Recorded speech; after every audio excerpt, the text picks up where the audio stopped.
Seu cérebro é um registro do passado. É um arquivo de tudo que aprendeu e viveu até agora. A maioria acorda e logo pensa nos problemas, memórias gravadas no cérebro, ligadas a pessoas, lugares e momentos específicos. Ao pensar nesses problemas, podemos dizer que estão pensando no passado. Cada um desses problemas tem uma emoção associada. Ao pensar num problema, o cérebro ativa circuitos do passado e logo se sentem infelizes. Começam a se sentir indignos. Eles começam a sentir medo ou ansiedade.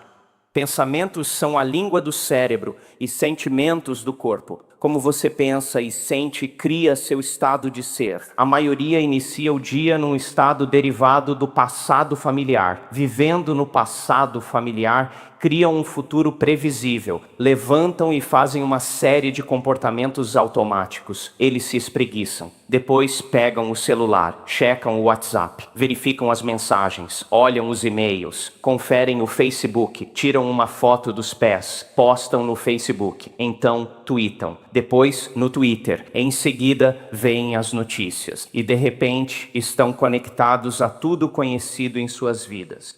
E de repente eles seguem a mesma rotina: acordar, café, banho, ir ao trabalho. Estão num programa. Então seu corpo os arrasta para um futuro previsível baseado no passado. Aos 35 anos, 95% de nós são hábitos, emoções e crenças inconscientes, como um programa de computador. Uma pessoa reage a algo no ambiente e depois fica inconsciente.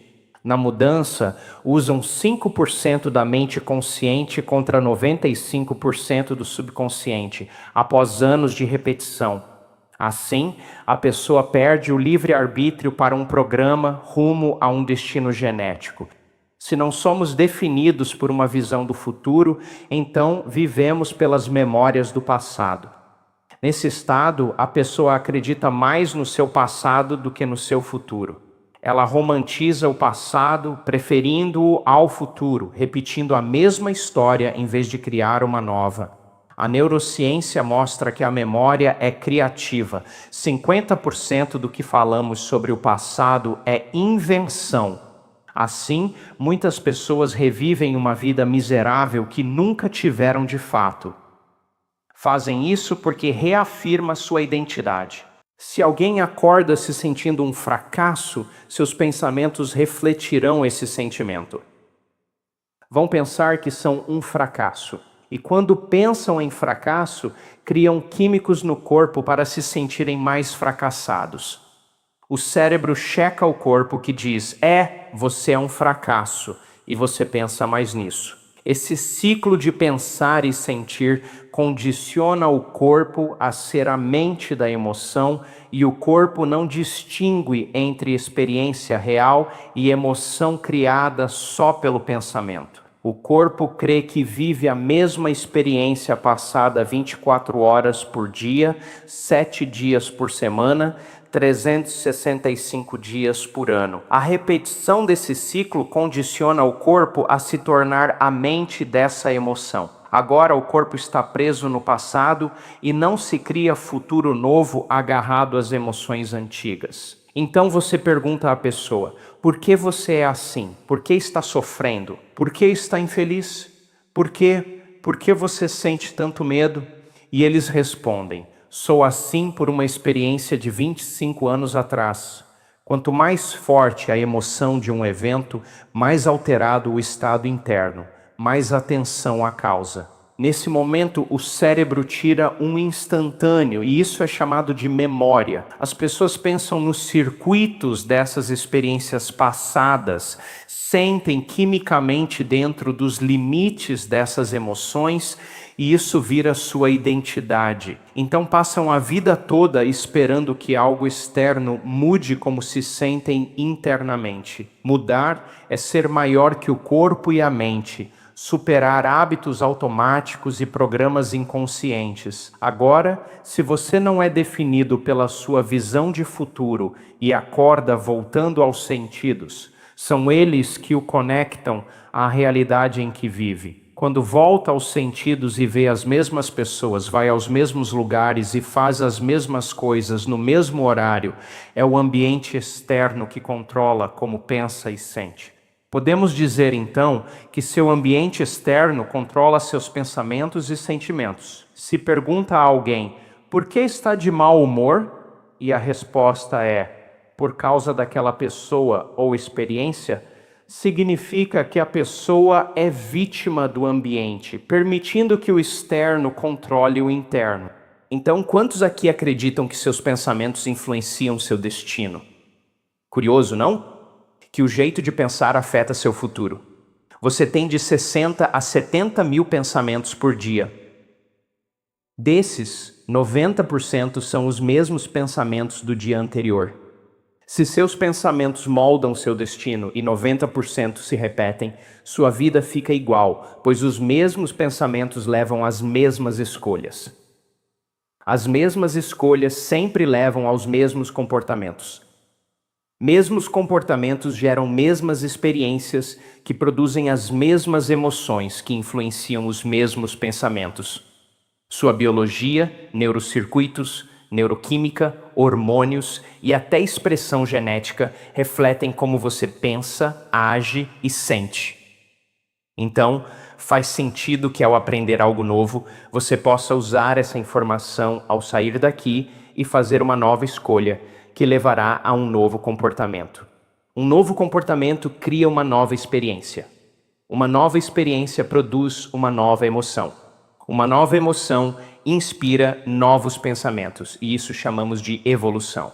Assim, sua personalidade cria sua realidade pessoal. É isso mesmo. E sua personalidade é como você pensa, age e sente. A personalidade atual que é você hoje criou a realidade pessoal que você tem, sua vida.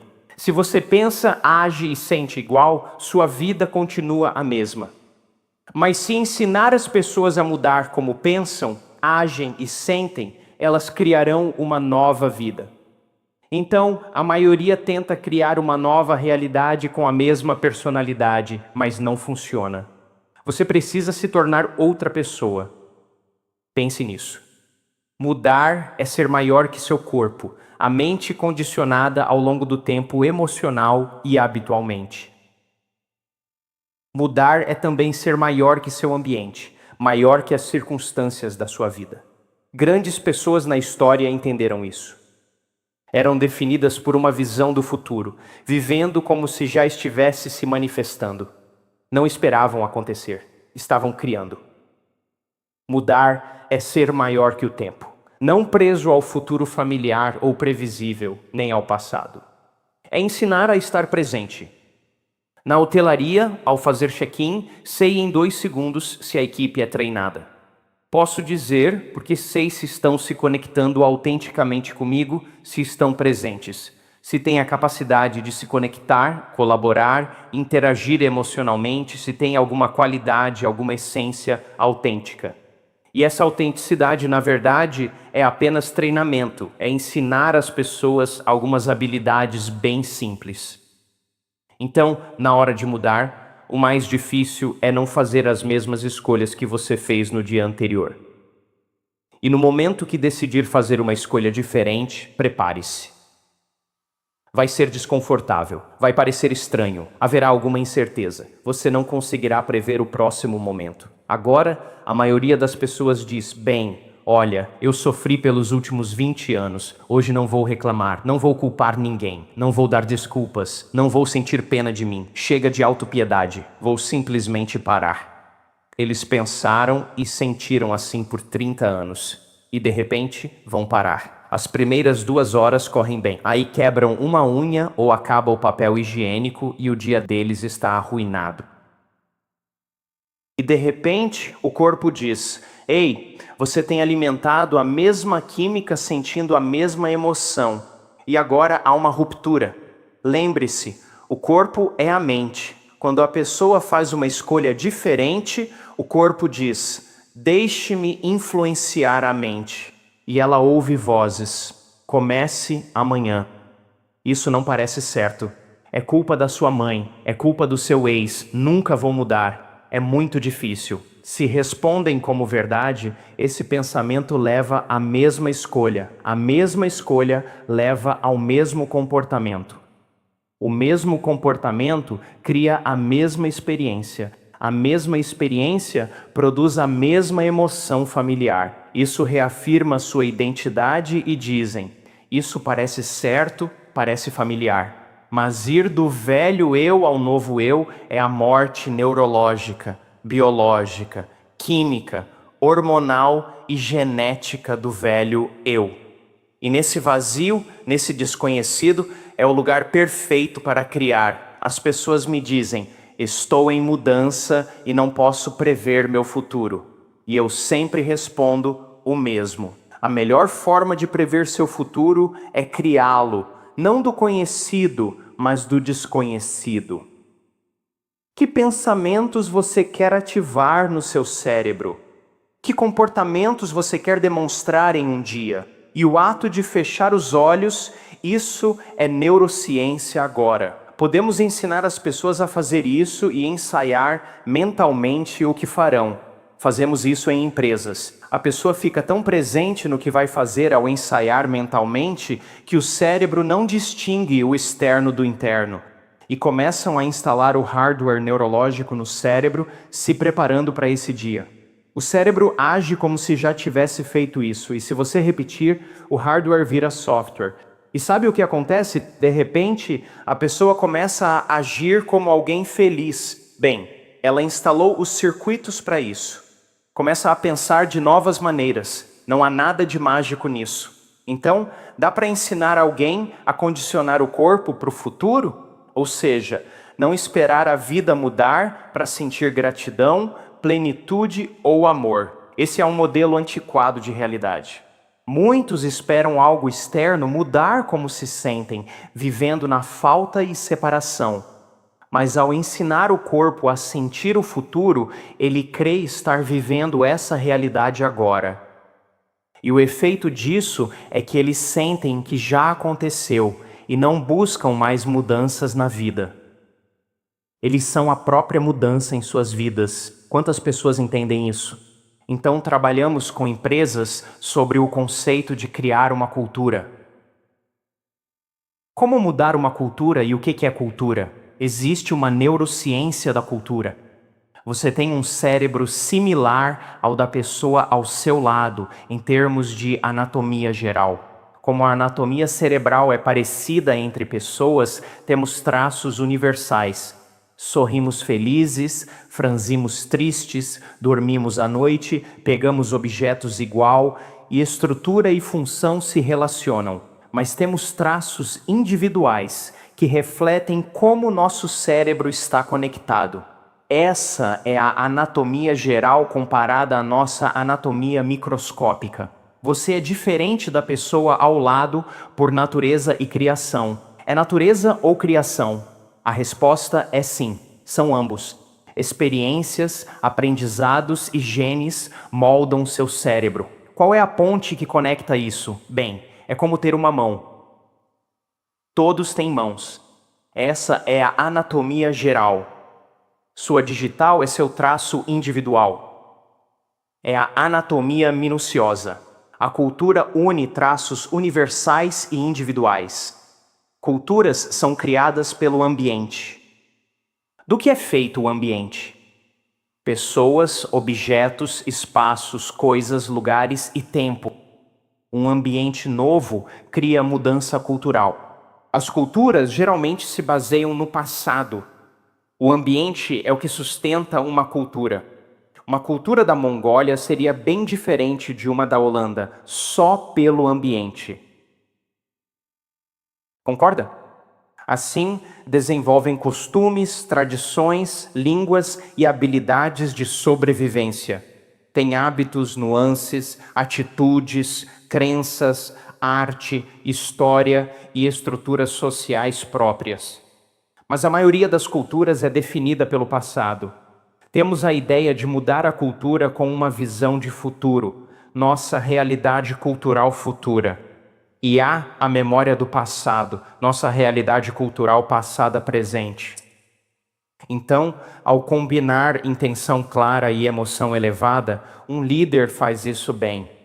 Quando alguém sai do repouso e se conecta ao futuro do líder, não verá mais seu futuro pelas lentes do passado.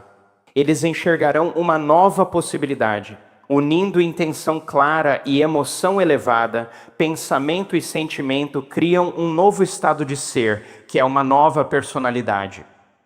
Ao ensinar a manter esse estado por muito tempo, surge o fluxo, a magia, o universo colaborando e oportunidades aparecem inesperadamente.